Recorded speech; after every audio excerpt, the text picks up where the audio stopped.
जय बद्री विशाल। नमस्कार मित्रों, आप सभी का स्वागत है मेरे नए ब्लॉग पे देवप्रयाग संगम। अब आपको मैं दोबारा आज दिखाने जा रहा हूँ देवप्रयाग संगम। मेरे पिछले ब्लॉग पर मैंने बनाया था देवप्रयाग संगम पर मैंने वो ऊपर से दिखाया था आपको।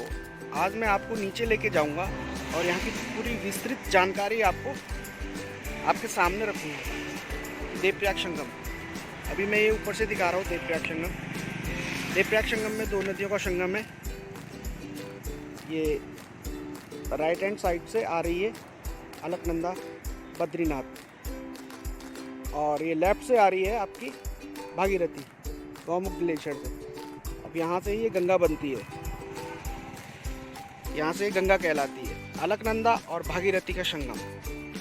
अभी आप मेरे साथ बने रहे और आपको मैं दिखाऊंगा देवप्रयाग संगम। देवप्रयाग संगम के दर्शन करो। आप सब बने रहिए मेरे YouTube चैनल पे। और मित्रों, हम आ गए हैं देवप्रयाग के मार्केट में, और मार्केट से हम निकल रहे हैं देवप्रयाग संगम की ओर। ये यहाँ से रास्ता जाता है बैंक ऑफ बड़ौदा, देवप्रयाग शाखा है। यहाँ से ही आपको संगम में जाना होगा मार्केट से। गाड़ी इधर पार्क करके उसके बाद आप यहाँ से जा सकते हैं। लगभग 200-300 मीटर के करीब आपको पैदल चलना पड़ेगा, फिर आप पहुँचेंगे देवप्रयाग संगम में। का लोकल मार्केट देवप्रयाग का।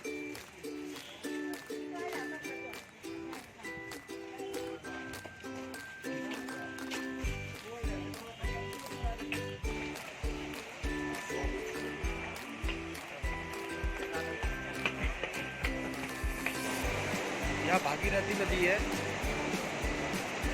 गौमुख ग्लेशियर से निकली है गंगोत्री होते हुए यहाँ देवप्रयाग में संगम करती है। इसके साथ साथ हमें आगे बढ़ना है।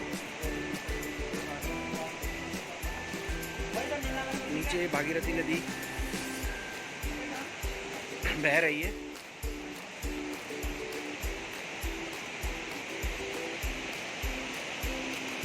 और ये झूला पुल दिखाई दे रहा है, इसी को पार करके हमने संगम की तरफ जाना है। तो सस्पेंशन ब्रिज भी बोलते हैं झूला पुल।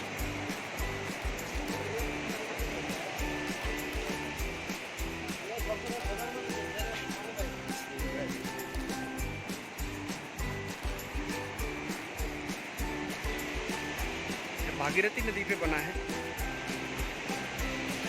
साइड में संगम। और मित्रों, यह है देवप्रयाग का रघुनाथ मंदिर। यह मंदिर श्री रामचंद्र जी को समर्पित है। जब आप देवप्रयाग संगम में आएंगे तो यह आपको रास्ते में मिलेगा। थोड़ा सीढ़ियाँ हैं इसकी, सीढ़ियाँ चढ़ के आप ऊपर रघुनाथ मंदिर के दर्शन कर सकते हैं। और अब हम पहुंच गए हैं श्री रघुनाथ मंदिर देवप्रयाग में। अभी दर्शन कर लीजिए श्री रघुनाथ जी के।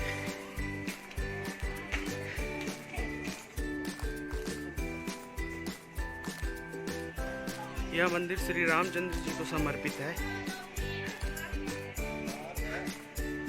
यह मंदिर द्रविड़ शैली में बना हुआ है।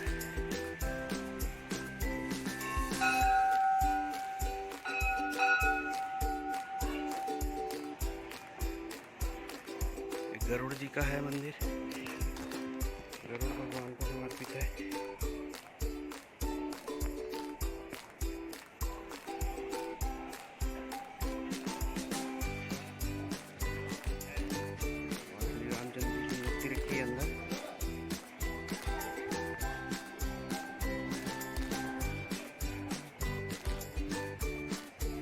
कर सकते हैं।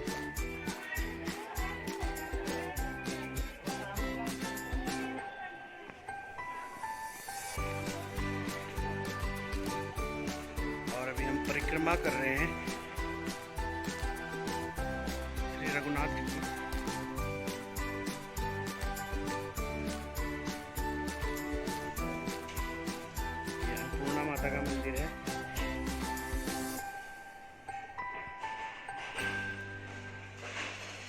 अभी मेरे साथ बने रहे, आप भी परिक्रमा कीजिए मेरे साथ। कभी यहाँ पे आने का अवसर प्रदान हो तो अवश्य आए। रघुनाथ मंदिर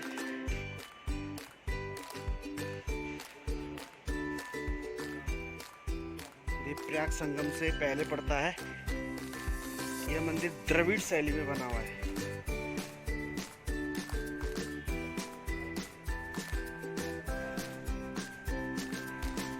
आगे आपको शालिग्राम जी के दर्शन कराएंगे। शालिग्राम जी के दर्शन, ये शालिग्राम शिला है सामने, और यहाँ पे ये शंकराचार्य जी का। शंकराचार्य जी जिस स्थान पे आए उन्होंने इन मंदिरों का पुनर्निर्माण कराया, ढूंढा है इनको हम लोगों के लिए, ताकि आने वाले समय में हम लोग इन मंदिरों को दर्शन करके पुण्य के भागी बने। ये शालिग्राम शिला है।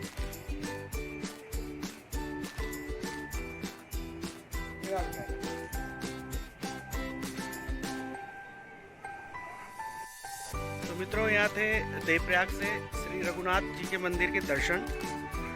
यह मंदिर श्री रामचंद्र जी को समर्पित है। और जो यहाँ पे शिला देख रहे हैं आप लोग, यहाँ पे श्री राम जी ने तपस्या करी थी। जब रावण को भगवान ने रावण को मार दिया था तो उन पे ब्रह्म हत्या का दोष लग गया था। मतलब उन्होंने एक ब्राह्मण की हत्या करी थी, क्योंकि रावण एक ब्राह्मण था। ब्राह्मण हत्या के दोष के निवारण के लिए श्री रामचंद्र जी ने यहाँ पे तपस्या करी है। ये लगभग 13 से 14 हजार वर्ष पुराना मंदिर है, जो भगवान श्री राम जी को समर्पित है। यह शिला है यहाँ पे, इसे शालिग्राम शिला बोलते हैं। यहीं पे ही श्री रामचंद्र जी ने तपस्या करी थी,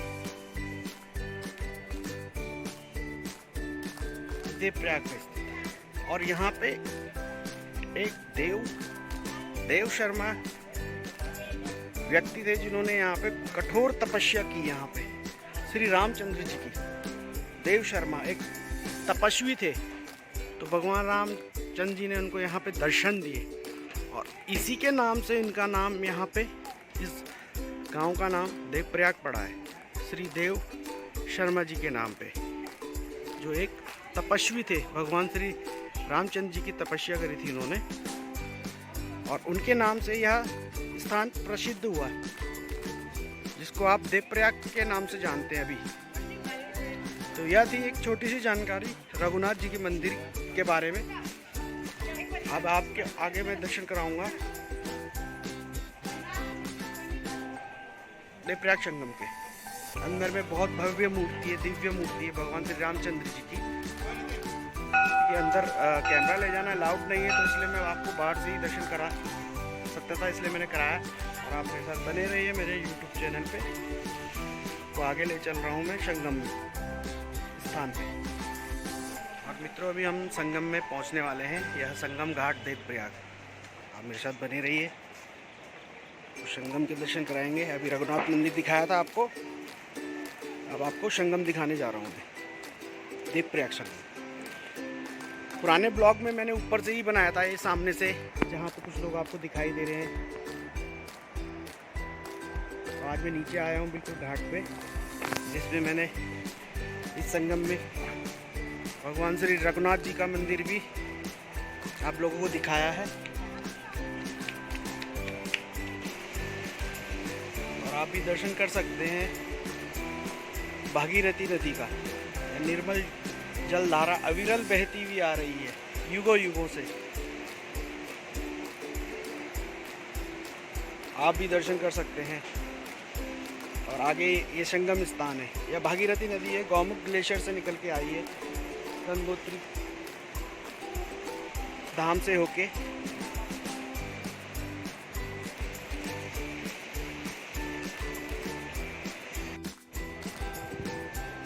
और यह जो नदी आपको दिखाई दे रही है, यह अलकनंदा है। श्री बद्रीनाथ धाम से भी ऊपर अलकापुरी स्थान है, वहाँ से निकल के आती है अलकनंदा।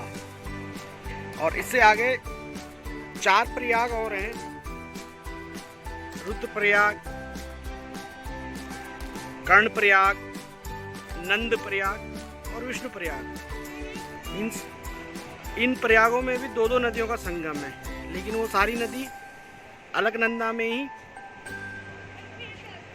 मिलती है और अलकनंदा बनती है, कहलाती है अलकनंदा। और अलकनंदा यहाँ पे आके देवप्रयाग में भागीरथी से संगम करती है, तो वह कहलाती है गंगा।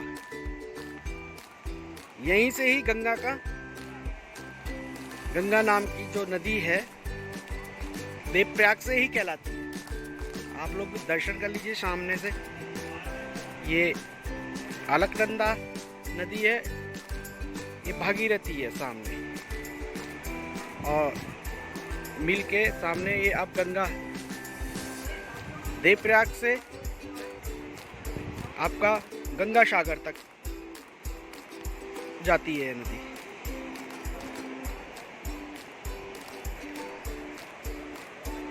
यह स्थान ऋषिकेश से 70 किलोमीटर की दूरी पे और हरिद्वार से 95 किलोमीटर, समुद्र तल से 1500 मीटर की ऊंचाई पे है देवप्रयाग स्थान।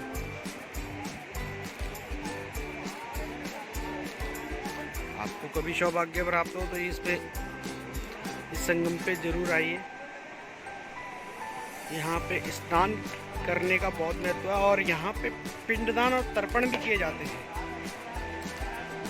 हरिद्वार यहाँ से 95 किलोमीटर की दूरी पे, लेकिन यह स्थान आपका कुंभ क्षेत्र में भी आता है। यहाँ पे जब कुंभ लगता है 12 साल में हरिद्वार क्षेत्र में, तो इस स्थान पे भी अगर आप डुबकी लगाते हैं संगम में, तो वह भी कुंभ स्नान माना जाता है। तो यहाँ पे पिंडदान तर्पण करने का भी आप लोग कर सकते हैं यहाँ पे आके। और एक जानकारी और देनी चाहिए, जो श्री बद्रीनाथ धाम में पंडा पुरोहित हैं, वह इसी ही गांव देवप्रयाग के मूल निवासी हैं। वह 6 महीने बद्रीनाथ रहते हैं और 6 महीने यहाँ पे उनका स्थान है। जो बद्रीनाथ में पंडा पुरोहित हैं, उनका स्थान यही देवप्रयाग है। देवप्रयाग टिहरी डिस्ट्रिक्ट में आता है, गढ़वाल क्षेत्र के। और गढ़वाल में एक मान्यता है कि इसमें जो अलकनंदा नदी है उसको बहू माना जाता है और भागीरथी नदी को सास और बहू का संगम। जो यहाँ उत्तराखंड गढ़वाल की जो मान्यता के अनुसार है, मैं उस हिसाब से आपको बता रहा हूँ, सास और बहू। क्योंकि भागीरथी सास है, उसका वेग बहुत ज़्यादा, बहुत शोर करती है, इस वजह से उसको सास कहा जाता है। और अलकनंदा नदी जो वो बहुत शांत है, इसलिए उसको बहू का दर्जा दिया गया है। सास और बहू संगम स्थान है, आप भी दर्शन कर सकते हैं कभी यहाँ आए। और यह था मेरा नया व्लॉग देवप्रयाग संगम के लिए। और आपको देख के अच्छा लगा, मेरे चैनल को लाइक करें, सब्सक्राइब करें, शेयर करें। आपको मैं ऐसी जानकारियाँ देता रहूँगा अपने नए ब्लॉग के द्वारा। तब तक के लिए जय बद्री विशाल, जय माँ गंगे।